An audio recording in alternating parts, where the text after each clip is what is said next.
Greetings, fellow Earthlings. I'm Jeff Goldblum. Thank you. Hey, you ever hear of Area 51? Well, it's that secret place where recovered aliens and their craft are supposedly being held by the government. Well, they say that Area 51 doesn't really exist. But they say that about Area ID4, too. And look where we are. It's Area ID4. This seemingly desolate building is actually burgeoning with activity, secret activity, that they're trying to keep from us. See, there's a whole wealth of information that, if uncovered, would reveal to us the secrets behind one of this summer's most exciting and biggest movies, Independence Day. Watch this. See what I mean? It's not going to stop us. Okay, time for some good, honest labor, huh?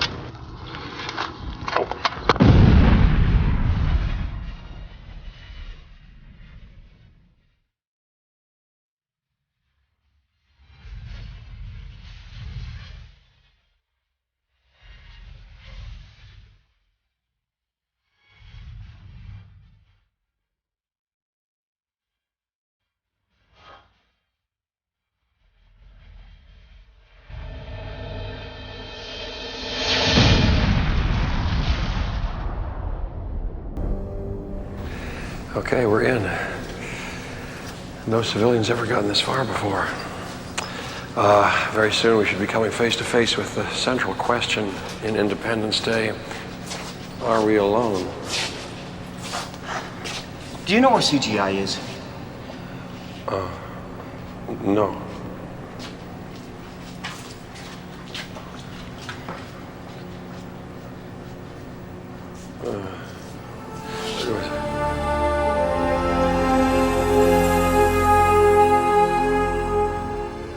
I believe in the idea that there is something out there. There's got to be other life out there. I can't imagine we're the only ones. The size of the universe and the probability is such that there's probably something out there.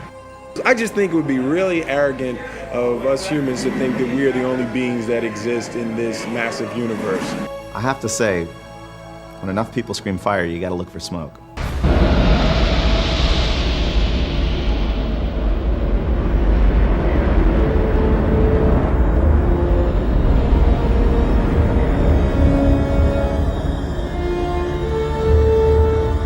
What if, tomorrow morning, we were to wake up to discover enormous spaceships 15 miles wide, hovering over the 30 biggest cities of the world?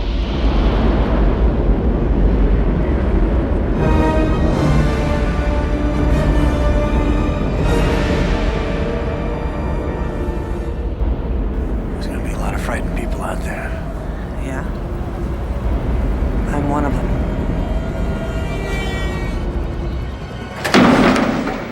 Okay, here we go.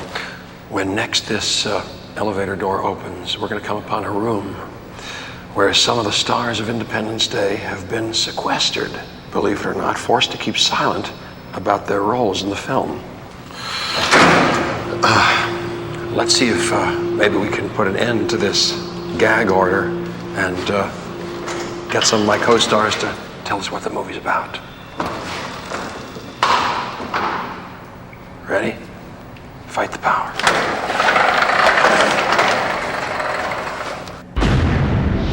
This movie is about aliens coming to take over the world. It has a diameter of over 550 kilometers and a mass roughly 1/4 the size of our moon. What the hell is it? A meteor? No, sir. No, definitely not. How do you know? Well, sir, it's slowing down. It's what? There is something out there which could destroy the Earth. Part of it is broken off into nearly 3 dozen other pieces.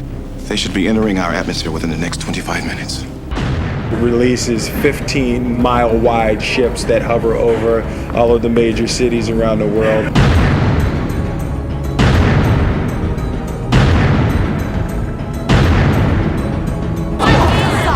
Aren't you coming, David? No, I gotta see this.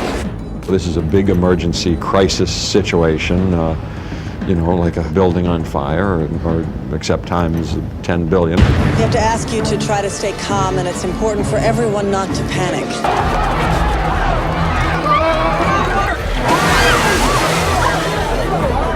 I play Dave Levinson. My God. I'm the one who discovers some things about when they're going to attack. See? They're positioning themselves all over the world, using this one signal to synchronize their efforts. In approximately 6 hours, the signal's going to disappear and the countdown's going to be over. And then what? Checkmate. I play President Thomas J. Whitmore, and in the course of events, he manages to kind of be quite a leader. A historic and unprecedented event is occurring. The question of whether or not we are alone in the universe has been answered. And what happens if they do become hostile?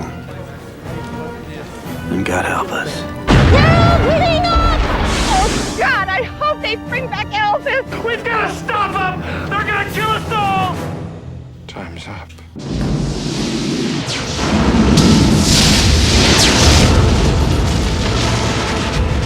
They destroy big cities all over the world and then threaten to destroy everybody. All hell just breaks loose, and I run from the walls of destruction. The plan is to rub everybody out by July 4th, so we have to mobilize. We will not vanish without a fight. We're going to live on. We're going to survive. They run into the United States Marine Corps, namely Captain Stephen Hiller, as played by me. You scared, man? Nope. Something you want to add to this briefing, Captain Hiller? No, sir. Just a little anxious to get up there and whoop E.T.'s ass, that's all. When you get your chance, you'll all get your chance. Dismissed! Yeah. Let's kick the tires and light the fires. I play Jimmy Wilder. They call upon him and a whole bunch of other guys to knock out this alien spaceship. I got you covered, Big Daddy. Nice move!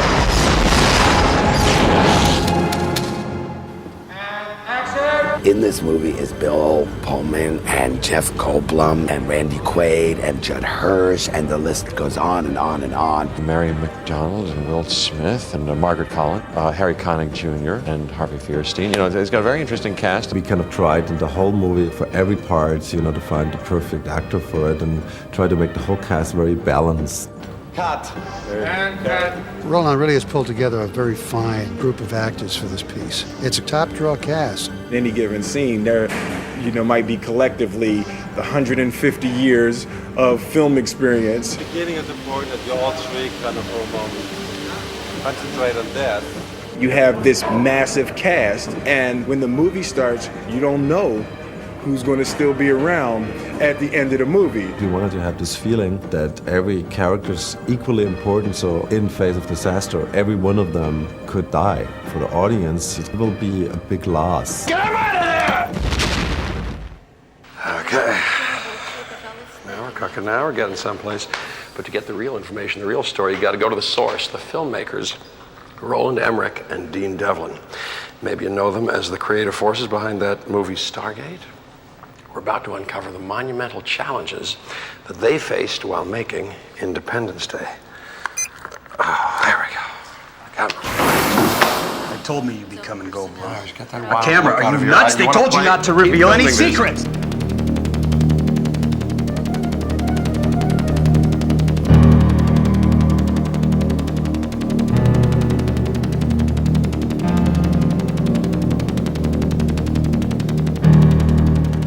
All right, stand by, please. And action!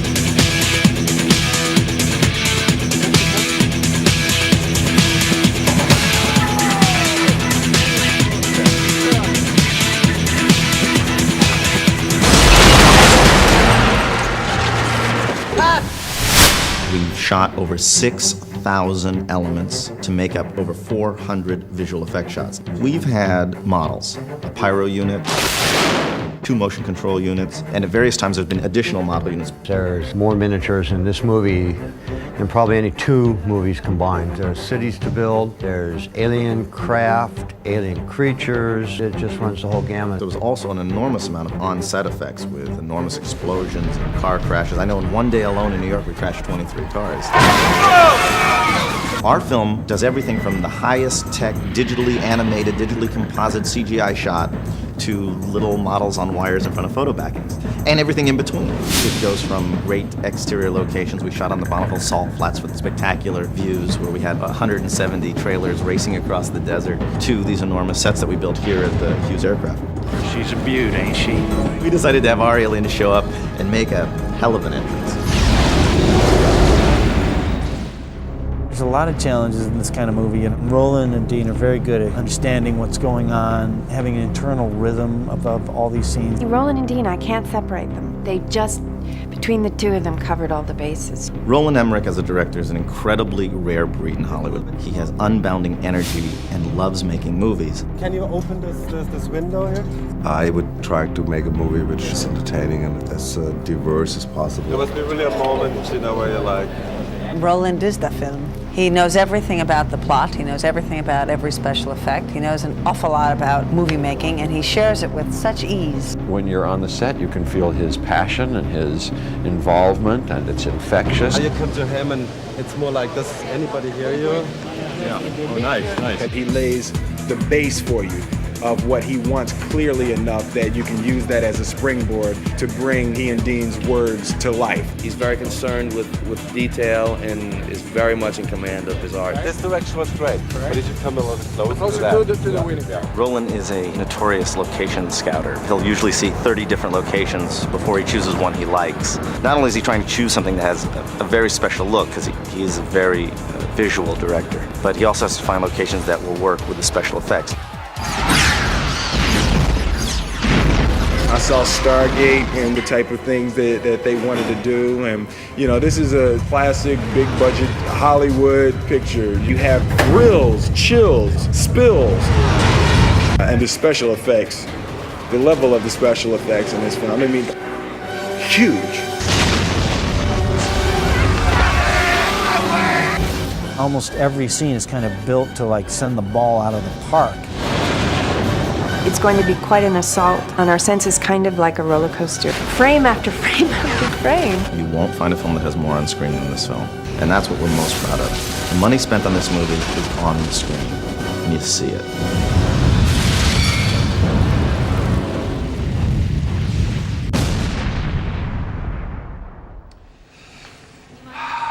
Okay, I think this is a good place to start to blow the cover off of some of the tricks behind Independence Day's extravaganza of special effects, which are guaranteed to make your jaw drop.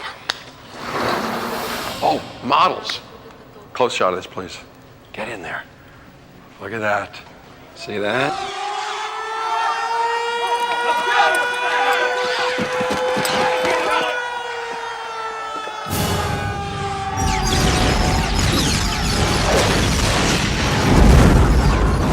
I think when you do a special effect movie, I think you should do something which, first of all, you have to go to the limits of what technology can do, and you have to create sequences that people haven't seen. We have alien spaceships above Los Angeles and some other major cities. So pretty. These spaceships have a heat ray. The heat ray comes out from the middle and spreads out toward the edges of the city.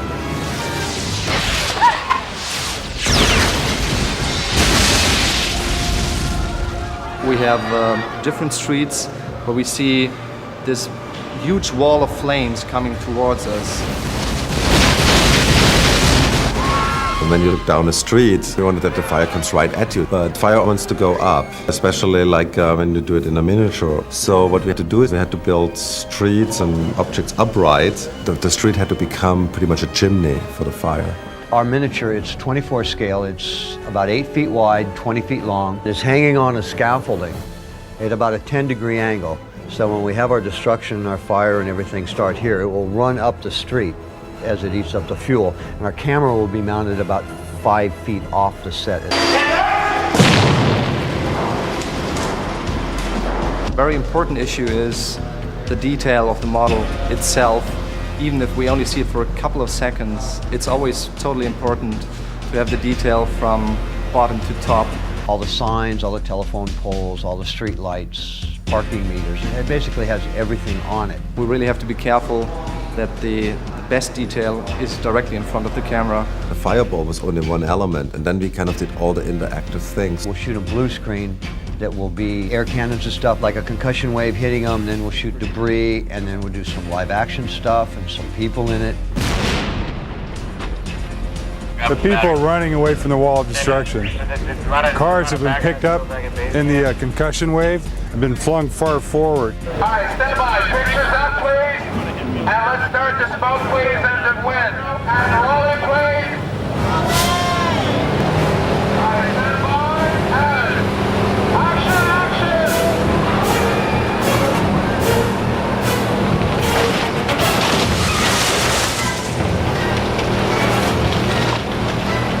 Cut. Right now we have 6 units shooting, and we're all shooting like the similar shots. Model Unit 1 shot the city street. Model Unit 2 shot the pyro, the fire coming through. Motion control is adding the element of the spaceship above, and then I shoot the blue screen people running in the foreground. We all always get together and talk about lighting and making sure we match everything. So it is very complicated, but if you get it right, it looks fantastic.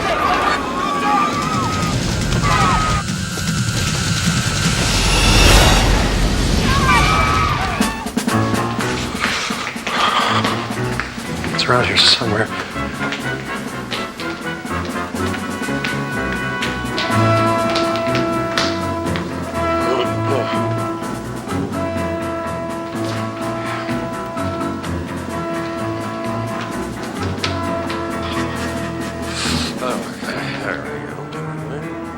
Enter security code.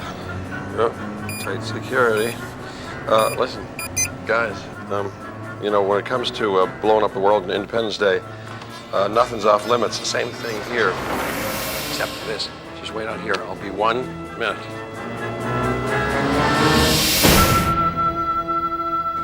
Today we are doing the explosion of the White House. This model probably costs in excess of $50,000. I get one shot at it. There's a great many variables that go into the completion and the successful blowing of a model like this. One has to consider what the model is made out of, in this case plaster. You have to know the scale, you have to know the size of the charges that you're using, how much gas, what the camera speeds are. Mike Joyce and his team of geniuses sat down and built this unbelievable replica of the White House. We're building that at 12 scale, which is over 14 feet wide, and we're going to blow it up, and it'll look tremendous when it goes. This had to be a world-class product because all the cameras that we're setting up around here are within 10 feet of this particular model. And even though it's an existing piece of architecture, there are still things that have to be artistically rendered before it even gets to the model shop. Then the model shop takes all of those blueprints like you're really building a real house, and then they have to manufacture all of that. We put a lot of thinking into that. Everything was a mold, so every piece was built like the White House was built, out of single pieces. The important factor is to make sure that you have a lot of information on film, so you want to make it as slow as possible. The normal camera speed would be 24 frames per second. It's 1 second of film. We're shooting tonight with 300 frames per second.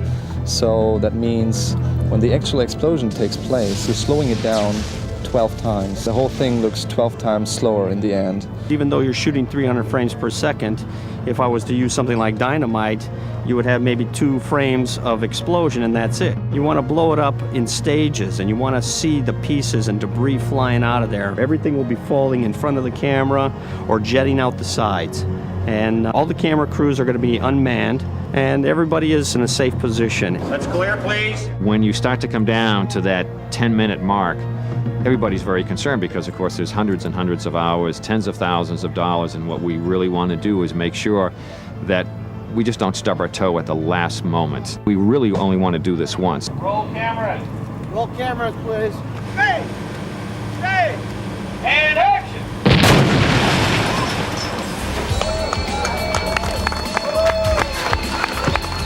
everything that I expected it to be, and everything went off. We didn't have any problems. The timing was right, the debris was right, fireball was perfect, and this is what's left of it.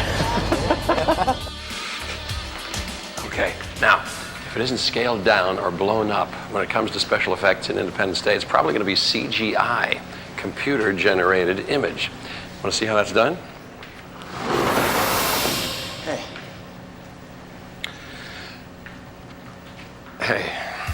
Blowing up the White House is something that one wouldn't want to do practically, so we figure out how to do that as a visual effect and how to creatively put it together in the computers. If you could actually go blow up the White House, we wouldn't need to do compositing, but since we don't want to really do that, we have a model and we have all these elements. My job on this particular shot was to add a model destroyer in the sky and a beam coming down from the ship with particles, and it strikes the top of the White House as the actual model is exploding. Really two distinct fields of visual effects. One is compositing, the other is CGI, computer-generated imagery. The difference between the two is compositing, you're putting the elements together, and CGI, you're actually generating elements. The same way if you were shooting an element, you're actually creating something that didn't exist before. One of the beauties of compositing is that rather than trying to do everything in camera, trying to do everything live, where you would have to have a model, you'd have to have a spaceship to scale, you'd have to have pyro, and all of that happening at the same time, by compositing in layers, it allows us to choreograph each layer perfectly and then put them together. And it's really all about having control of each element as it goes together. The director's dreams can come true in a way that he can watch it happen on the screen.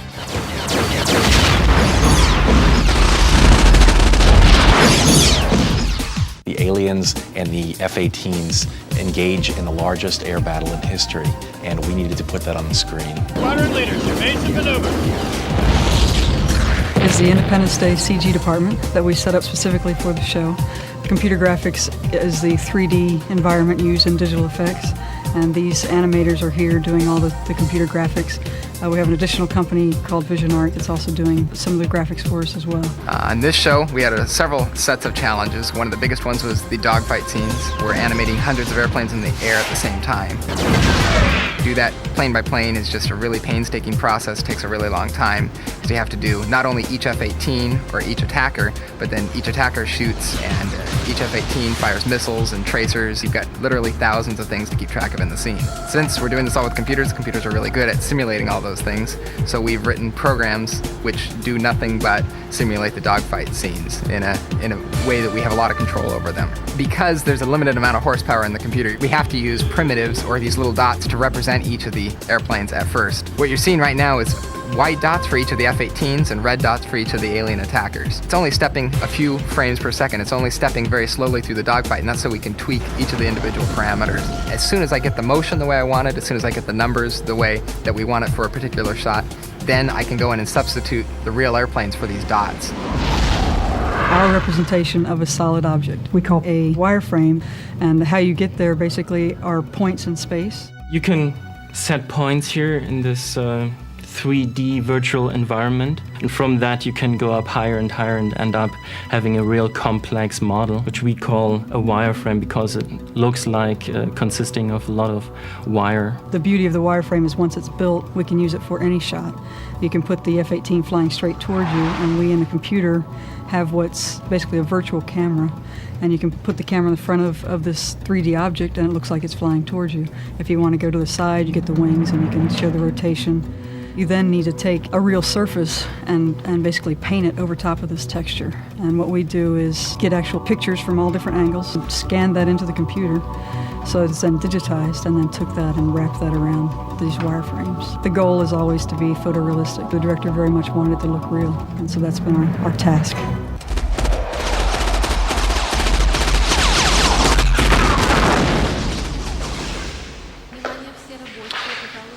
You know, maybe the most thrilling aspect of the movie, besides the explosions and the fine acting and the stunts and the fine acting, is the possibility that one day soon all of us Earthlings can unite for the common good and find a way to get along. Imagine that.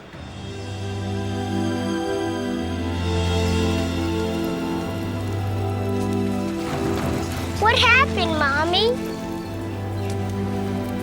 I don't know, baby.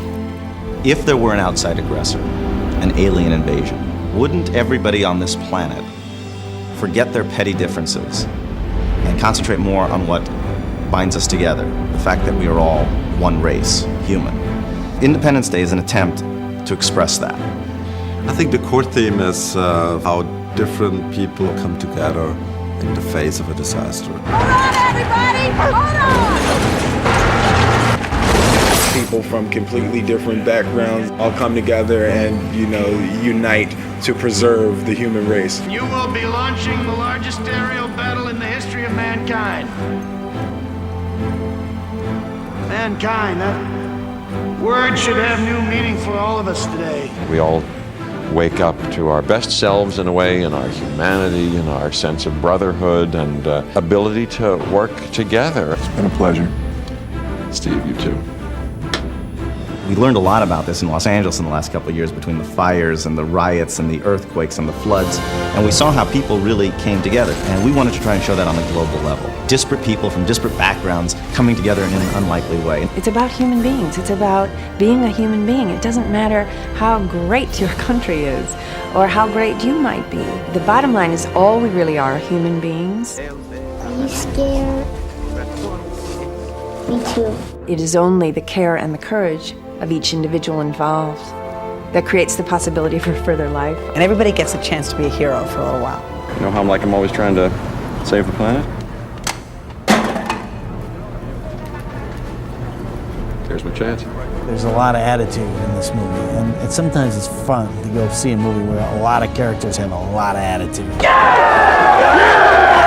The 4th of July will no longer be known as an American holiday, but as the day when the world declared in one voice, we will not go quietly into the night. Today, we celebrate our Independence Day.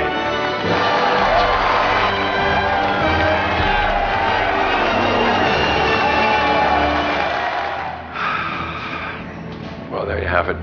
Our first hand look inside Area ID4, a building that supposedly doesn't exist, which contains long-held movie-making secrets finally revealed to you, the public. Good night, my friends. Thank you. This is where they keep space. Good.